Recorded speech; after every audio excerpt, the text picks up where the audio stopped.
നമസ്കാരം. ടൈപ്പിൻ്റെ നോട്ടിഫിക്കേഷൻ വന്നിട്ടുണ്ട്.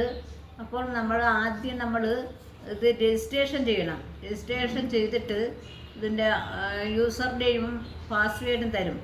അപ്പോൾ ആ പാസ്വേഡ് ഉപയോഗിച്ചാണ് നമ്മൾ ആപ്ലിക്കേഷൻ എടുക്കേണ്ടത്. അപ്പോൾ ഇങ്ങനെയുള്ള കാര്യങ്ങൾ ശ്രദ്ധിക്കണം. ഇനി അടുത്ത് നമുക്ക് ഈ ടൈപ്പിസ്റ്റിന് എന്തെല്ലാം വരും, നമുക്ക് എക്സാമിന് എന്തെല്ലാം വരും.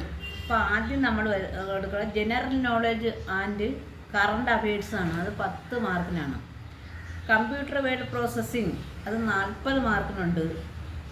ടൈപ്പ് റൈറ്റിംഗ് 10 മാർക്കാണ്. Malayalam 20 mark. General English 20 mark. ഇത്രയും ക്വസ്റ്റ്യങ്ങൾ ഉണ്ടായിരിക്കും. അപ്പോൾ അത് നല്ലപോലെ പഠിച്ച് ഇതിൻ്റെ ഒരു ക്വസ്റ്റ്യങ്ങൾ ഞാൻ ഇടും. അപ്പോൾ അതെല്ലാം നല്ലപോലെ പഠിച്ച് പ്രാക്ടീസ് ആവണം.